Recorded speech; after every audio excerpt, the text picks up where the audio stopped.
Olá pessoal, eu sou o professor Jorge e estou de quarentena como vocês. Estou tirando esse tempo para aprender a mexer com gravação de vídeo, luz, microfone e tive a ideia de resgatar então algumas palestras que eu ministrei ao longo dos últimos anos, que foram apresentadas em congressos, seminários, e criar então uma playlist no YouTube dessas palestras, né? Então vai ser uma série de palestras, né? Umas 3, 4, 5 palestras que eu vou resgatar e vou colocar na forma de uma playlist. Para quem segue o canal aqui sabe do que eu falo. O meu tema é concreto armado, concreto protendido e eventualmente perícias na área de estruturas, né? Mais especificamente ali, o desabamento de estruturas. Então, acho que eu tenho um material legal aí para conversar com vocês e expor as experiências que eu já tive aí nessa área, né? Então vamos lá para a primeira? Olá, então esse aqui é um estudo de caso que foi apresentado no 6º Seminário Nacional de Engenharia Forense, lá em João Pessoa, na Paraíba.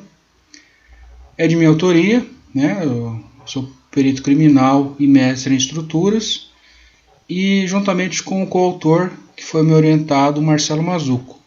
Hoje já não é mais graduando, né? Hoje ele já é um egresso nosso, já faz parte do quadro de peritos do Rio Grande do Sul, e também já está, creio que, finalizando o mestrado em estrutura pela URGS, né?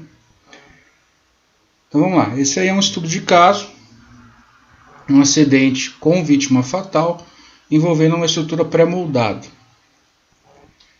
Como que foi? Como que ocorreu isso aí? Ele ocorreu lá na região oeste do Paraná, 2 lajes pré-moldadas também, lajes alveolares, vieram a ruína aqui, né? Dá para observar, e a viga interna também que existia aqui, né? Outro detalhe que dá para visualizar nessa foto é que o concreto ainda estava fresco, então estava sendo aplicado a capa de concreto, estava sendo concretado o contrapiso, né? E chegando lá, 2 vítimas fatais, né, para constar aí. Chegando lá, um ponto me chamou a atenção: o consolo que sustentava essa viga interna aqui, né? Esse consolo, ele apresentava um arranjo estrutural, um detalhamento de armadura estranho. Bati o olho aqui e já parecia estranho, né? A estrutura pré-moldada, fazendo uma introdução, né, ela funciona como uma estrutura apoiada, né? A vinculação dela, ela é apoiada, a viga é apoiada. Ó, aqui tem a viga de bordo, aqui as 2 vigas de bordo, né? Elas se apoiam no consolo e o consolo transfere essa carga para o pilar.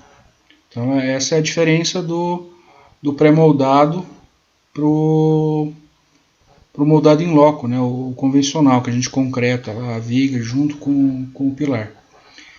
Nesse caso aqui, esse consolo veio a ruína, ele estava aqui no chão, né? No solo aqui, e essa armadura estava dobrada para baixo aqui, então já era um indício ali do que podia estar acontecendo. A face do pilar que estaria em contato com o consolo estava lisa, né? Isso um dos métodos construtivos ali, de confecção, na verdade, do pilar e do consolo. Ele pode ser concretado depois do pilar, né? Mas a gente vai ver o que está errado nessa armadura aqui. Aqui pode-se perceber que esse pilar, esse consolo aqui, simplesmente caiu, não arranhou esse pilar. Do outro lado estava arranhado. Então, mais um indício que foi aqui que caiu, esse lado da viga aqui que caiu primeiro, né? Cedeu primeiro. Então, a gente já pegou o foco do problema, né? Então, vamos lá. Um pouquinho de revisão.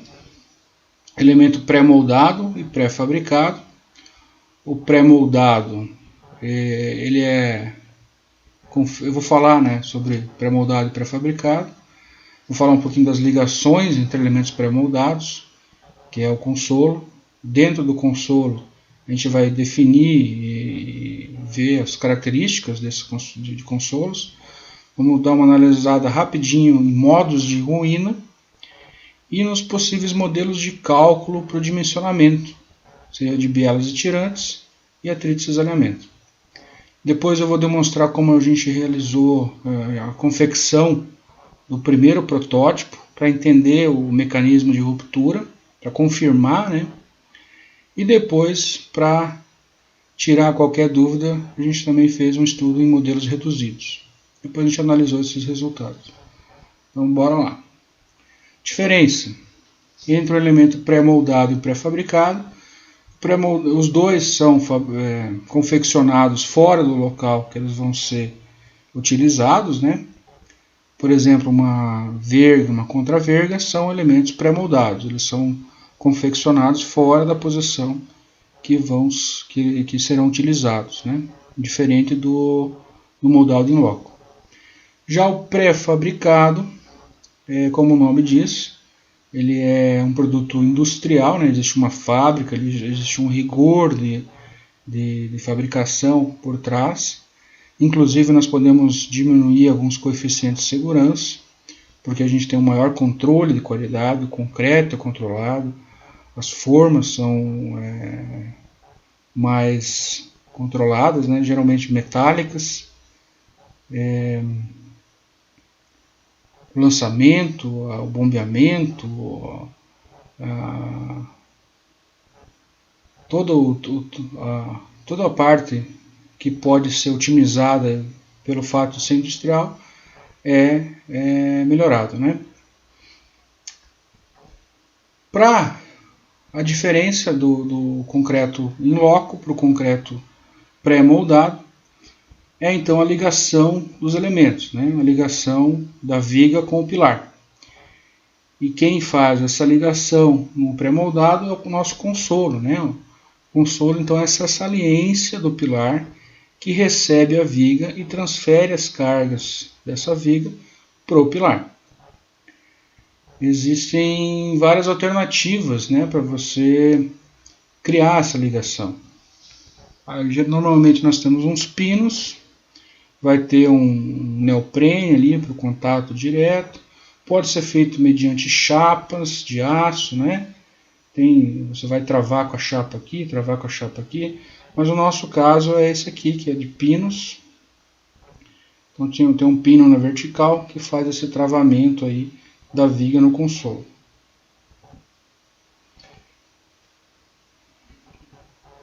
Como são os esforços então nesse consolo? Basicamente a gente pode visualizar com elementos finitos aqui os dois esforços principais. Vão existir a tração nessa parte do tirante e a compressão nessa parte da biela. Então esses bulbos aqui de tensões é onde a carga da viga é aplicada no consolo e esse consolo vai repassar essa carga aqui por compressão para o pilar e vai executar uma tração aqui na face superior. Então esse aqui é um modelo de bielas e tirantes que demonstra as tensões e as deformações de um consolo, né? O consolo ele pode ser, ele vai ser classificado pela nossa norma 9062 de muito curto, curto ou longo, né? Então dependendo de quê? Dependendo das dimensões dele, dimensão A e dimensão D. A relação entre essas dimensões vão ditar qual que é como vai ser classificado esse consolo. Modos de ruína. Então o consolo ele pode ser simplificado como uma viga em balanço, né? É como se fosse uma viguinha em balanço, uma mini viga aqui, né? Então até esse analisando dessa maneira, você percebe então que a tração está aqui em cima e a compressão é essa biela aqui embaixo. Então a nossa armadura principal, o nosso aço tem que ficar na região de tração aqui em cima, né?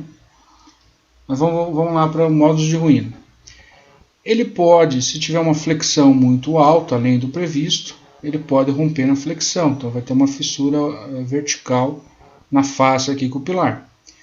Se o esforço for muito alto ou a resistência do concreto for muito baixa, a biela comprimida não vai resistir. Então ele pode romper na biela aqui na compressão. Então as fissuras ficam verticais aqui. Se por acaso o cortante for muito alto, pode haver uma ruptura por cisalhamento aqui na face também.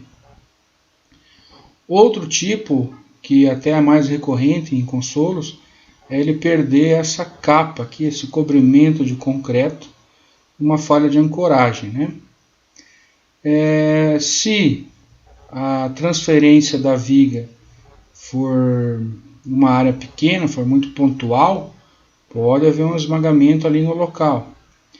E um último modo de ruína, se lembrar que eu falei que tem uma ligação com pinos aqui que trava horizontalmente a viga, né? Então sim, existe um esforço horizontal, não é só o vertical, ela está apoiada, mas esse pino pode transferir esforço horizontal. Se esse esforço horizontal for maior do que estava previsto, né, uma porcentagem do vertical no caso aqui, pode haver também uma ruína dessa maneira. Mas os dois métodos de cálculo que nós temos é o de bielas e tirantes, que foi visto agora há pouco no consolo de elementos finitos, né, ilustrado por tensões de elementos finitos, e o modelo de atrito e cisalhamento. Então a norma permite esses dois dimensionamentos. Vamos lá. No modelo de bielas e tirantes, dá para seguir o prescrito em norma, né, da 9062. Vai ter aqui uma dimensão dessa biela. O D aqui, né, o A aqui, ó, essa distância da aplicação da força, né, o D é a altura útil. E também dá para seguir um modelo de bielas e tirantes proposto por Araújo, 2003. É um modelo comprovado, né, e também pode ser utilizado. Nesse modelo de bielas e tirantes, o que acontece? A gente está dimensionando a tração, que é o nosso esforço principal ali na face superior do consolo, e a biela de compressão, que também vai repassar esse esforço aqui para o pilar. Portanto, a armadura principal está aqui em cima, e aí você tem uma armadura de costura aqui, que ela tem uma função que não é tão estrutural, né? E seria um porta-estribo, se fosse uma viga, né, em balanço. Então aqui seria o porta-estribo e aqui a armadura principal. Detalhe, a armadura, ela vem do pilar, ela fecha o laço aqui, na ponta do pilar, na ponta em balanço do pilar, e volta, do consolo, né, e volta para dentro do pilar. Então tem um laço aqui, tem um laço de ancoragem, ele ancora, ele segura esse concreto ali embaixo, ali em cima no consolo, né? Se isso for feito mediante solda, se colocar um elemento ali soldado, também tem detalhes da solda aqui. Mas dá para criar esse arranjo estrutural com um estribo, né? Uma dobra, na verdade, da armadura, que ela vem, fecha aqui e volta. O segundo método é o atrito de cisalhamento.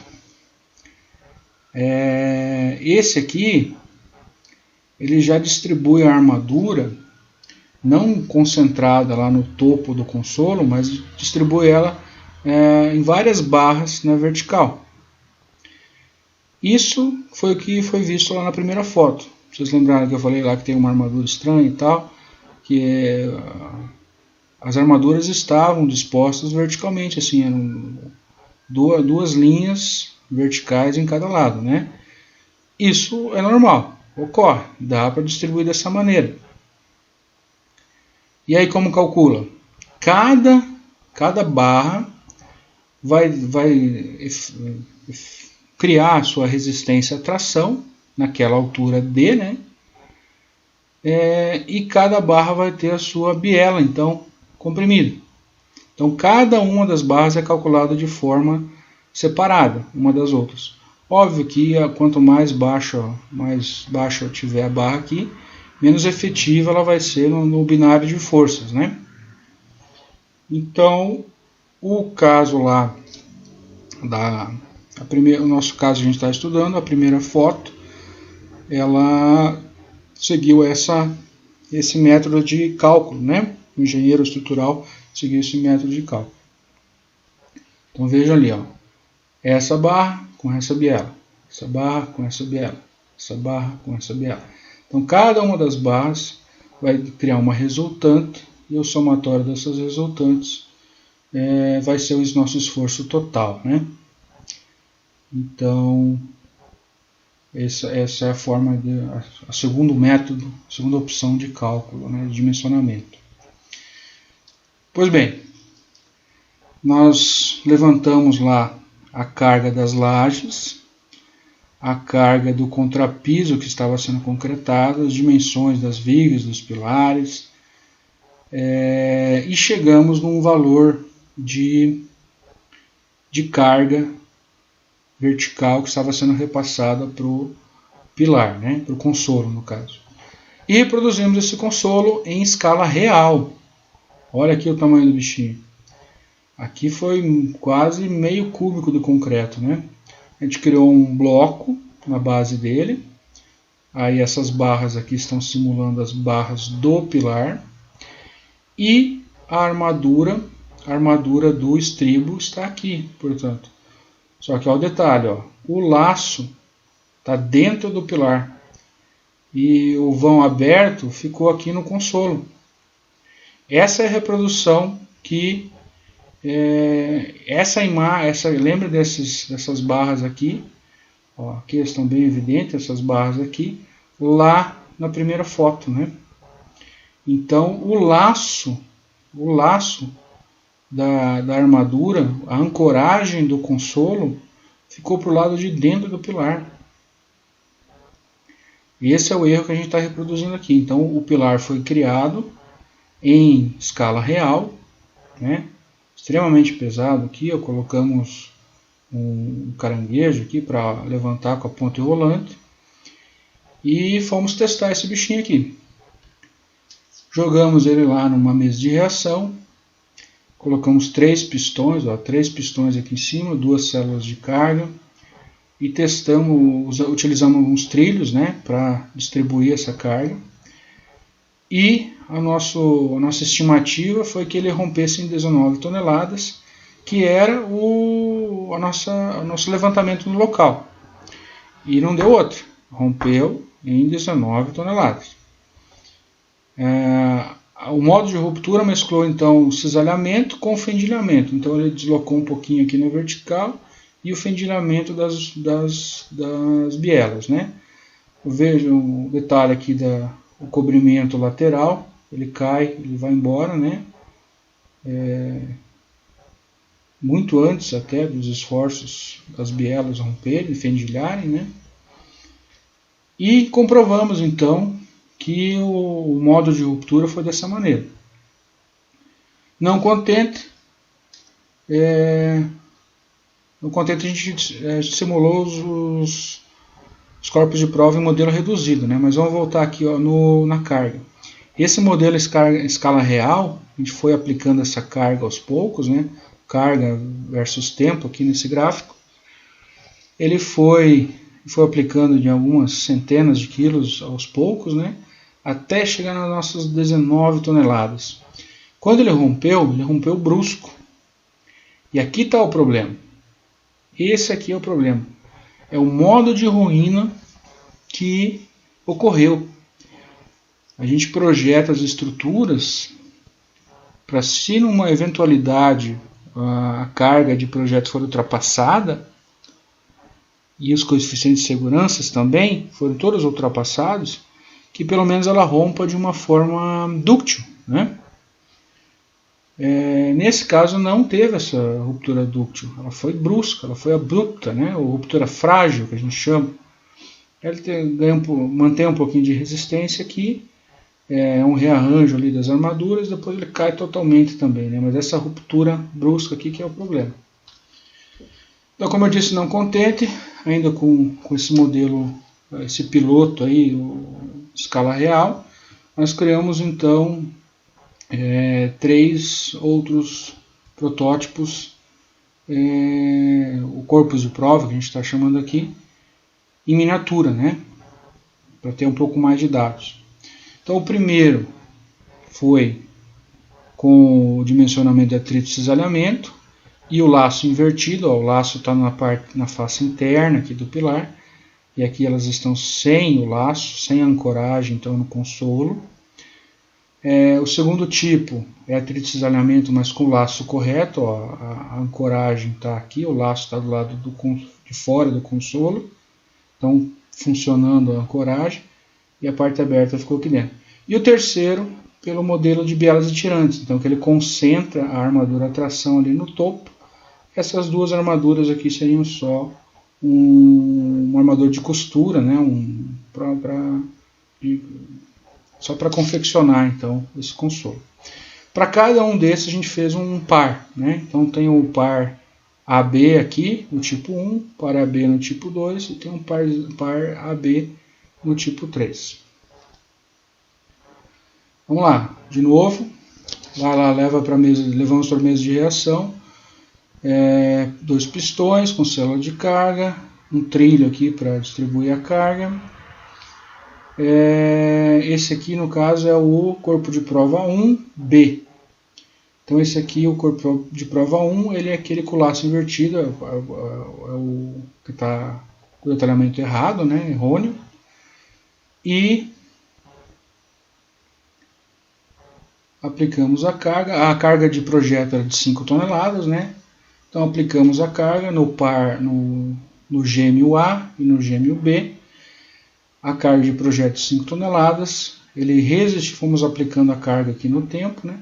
Ele passou da carga de projeto, ótimo, chegou num valor até alto aqui, mas quando ele rompeu, olha aqui, ó, a queda é brusca, né? A ruptura é abrupta. Nos dois, ó, ele resiste até um pouco mais que a carga de projeto e depois ele cai abruptamente. Esse aqui é o problema, ó, esse laço invertido não deu essa ductilidade do sistema do concreto armado e a ruptura foi brusca, né? Detalhe do projeto e da ruptura. O projeto aqui, em 2 dimensões, não dá para saber qual que é o lado do laço. Somente com uma vista frontal seria possível ver esse laço. E aqui a gente está demonstrando ele de forma errada mesmo, né? Foi o jeito que a gente executou. E aqui a ruptura, ó, as barras já estão mais inclinadas, porque teve um início de cisalhamento. As faces laterais caíram fora, esse cobrimento caiu fora. Se tivesse uma viga aqui, esse consolo estaria sob um efeito horizontal, ejetando esse consolo, então, e assim que ele caísse, cairia a viga e cairia as lajes apoiadas na viga, né? Foi o que aconteceu lá em loco. Então, eu peço uma atenção para esse detalhamento. É um detalhamento 2D, que se você não tiver essa vista aqui, ou outra, uma isométrica, ou qualquer coisa que você criar, hoje com o BIM você pode visualizar isso aqui de todos os ângulos possíveis, né? Mas na hora de plotar, você tem que escolher bem, então, como representar a estrutura 3D no plano, né, no papel. Então, só com essa imagem aqui, a pessoa pode ser induzida, o executor, né, pode ser induzido ao erro. Então, vamos para o segundo aqui. O segundo, do tipo 2, que ele está atrito de cisalhamento, o laço correto, com a ancoragem correta, também passou da carga de projeto, de dimensionamento, só que a ruptura, olha aqui, eu vejo que a ruptura tem um patamar, ela não é tão brusca, né? Ela tem um patamar, um certo patamar. Esse aqui cortou um pouquinho, mas também a imagem cortou, mas tem um patamarzinho. Tanto o A quanto o B, os dois corpos de prova, demonstraram então uma ruptura apresentando um certo patamar. Por que isso? Porque o laço estava correto e a ancoragem então funcionou ali no consolo, né? Detalhes. O detalhe lateral aqui, uma vista frontal demonstrando as armaduras. Então, com esse detalhamento 2D, dá para entender que o laço é para fora, né? É dentro do consolo, para fora do pilar. Então, assim ele foi executado. Eu vejo que a barra fica até um pouquinho flexionada, né? Ela resiste mais aqui. E essa resistência, essa ancoragem aqui, adiou então aquela queda, evitou na verdade aquela queda brusca da resistência. Mas do mesmo jeito, os duas laterais aqui, os cobrimentos laterais também caíram, né? O terceiro caso, que é o biela. Não, esse aqui é do CP3A, é do biela Tirantes, aqui está errado. É do biela Tirantes, no 9062. A gente tem que ele ultrapassou a carga de projeto também. E olha esse patamar aqui, um baita de um patamar. Ó. Isso aqui é segurança, né? Além da segurança dos materiais, além da segurança dos esforços, tem uma segurança aqui de todo o sistema do concreto armado, um patamar. Tanto aqui, tanto no A quanto no B, né? O B também ultrapassou e ainda manteve um patamar aqui, uma segurança. Vamos ver como ele rompeu. Olha lá. O detalhamento mostrando que a armadura principal está aqui em cima, então é biela tirante, né? Ó, aqui em cima, aqui uma armadura de costura em roxo. Ele cede as laterais também, ó, fica bem demarcado aqui onde é que estava a armadura, né? As barras estão flexionadas, por quê? Porque a ancoragem estava funcionando e ele acabou criando, o fato de existir essa ancoragem, olha aqui o laço, né? Ó, armadura principal e o laço aqui dentro. O fato de existir essa armadura principal evitou aquela ruptura brusca. Já concluindo, já analisando o resultado. De cara a gente vê aqui que pelas resistências totais atingidas, né, que todos os corpos de prova resistiram à carga de projeto, em torno de 5 toneladas. Só com esse dado aqui, você poderia achar que o tipo 1, o errôneo, está ok, né? Ó, até uma carga alta aqui. Mas não. O problema é a ruptura, né? O problema é a ruptura. Como ele rompe. E a gente evita a ruptura frágil, né? Como? Os materiais, por si só, já têm um comportamento elastoplástico, né? Olha, ó, aqui é o comportamento do concreto e aqui é o comportamento do aço. Do concreto é um comportamento parábolo retângulo, então tem a fase elástica e a fase plástica, né? Então ele vai deformar bastante, ó, de 2 para 3,5 aqui que é a ruptura, ele vai deformar bastante com a mesma carga antes de romper.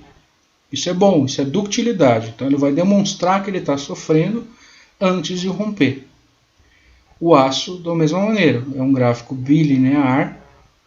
Então ele vai chegar no escoamento dele aqui, vai deformar bastante até romper lá em 10 por 1000 de deformação. Então os materiais por si só já possuem essa característica de ductilidade. Porém, como a gente está tratando de concreto armado, Só o fato do concreto ser dúctil e do aço ser dúctil não é suficiente para a gente garantir que a ruptura seja dúctil. Por quê? Porque depende do arranjo estrutural, que foi o erro nesse caso aqui. A armadura estava disposta de uma maneira em que não adiantava os materiais serem dúcteis.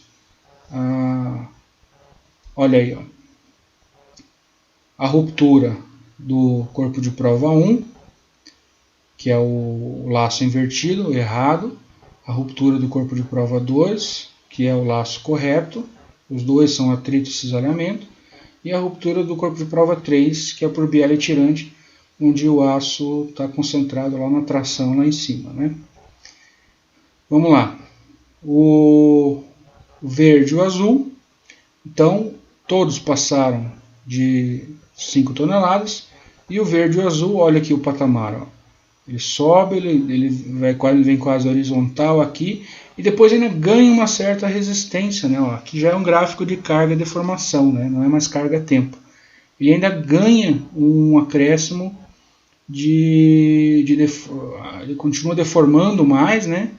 Porque há um rearranjo das armaduras ali, mesmo já rompido com o solo, elas ainda conseguem, pelo fato da existência do laço, né, acaba aumentando essa resistência até tendo picos bem maiores, ó, chegando a quase 10 toneladas e meia, e aqui chegou a 9 toneladas e meia, né?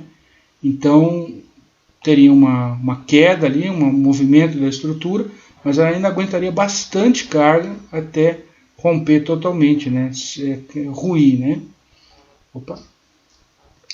E o nosso problema é esse aqui, ó. O laço invertido, o detalhamento errôneo, ele passa da carga de projeto, mas se eventualmente a carga in loco, a carga real, ultrapassar essa carga de projeto, ele pode romper brusco, ele vai romper brusco. Ele chega num topo aqui, ele rompe brusco e só cai, ó, só desce. Então, esse caso ele pode ter ocorrido em outras situações e nunca chegar na ruptura, né? Porque a carga de projeto está ok. Porém, se um dia essa carga ultrapassar a carga de projeto, ele pode romper bruscamente. Então, o modo de ruína é o fator determinante desse caso aqui. Foi o que causou as fatalidades, né? Conclusões. Considerações finais, né? Os valores de ruptura no estado limite último permaneceram próximos entre os corpos de prova, né? Mesmo nos corpos de provas dotados de detalhamento de armadura incorreta ou invertida. Então, o valor máximo de carga resistida ele ficou próximo de todos. Porém, o que mudou foi o quê? O mecanismo de ruptura, de pós-ruptura, né? Ele rompe lá no valor máximo e depois, o que acontece depois é o que vai direcionar os fatos, né? Como não foi dúctil, foi brusca, foi frágil, não deu tempo de quem estava ali embaixo das lajes, né, de fugir, né, de escapar. Então gerou o colapso geral, colapso global da estrutura, né, e isso foi determinante para a fatalidade. Os laços mantiveram o concreto solidarizado, garantindo essa ductilidade. Então, quem tinha o laço correto, né, o tipo 2 e o tipo 3, manteram a ductilidade do modo de ruína. Não adianta só o concreto ser dúctil e o aço ser dúctil, se o arranjo estrutural não for dúctil. Então, os laços, a ancoragem ali garantida pelos laços, foi o que deu a ductilidade da ruptura. Isso é segurança, né, pessoal? Isso aqui é segurança. Sugestão de trabalhos futuros aqui, maiores estudos podem ser com largura diferenciando A e D, né, poderia ser realizado. E a conclusão principal é que a partir dessa investigação científica, que demorou quase um ano, né, para rodar tudo, para confeccionar o piloto e os 6 corpos de prova miniatura e analisar tudo. Isso aqui foi quase um ano de trabalho para ter certeza do que a gente estava afirmando aqui, né? E determinar, portanto, o erro e a causa da fatalidade.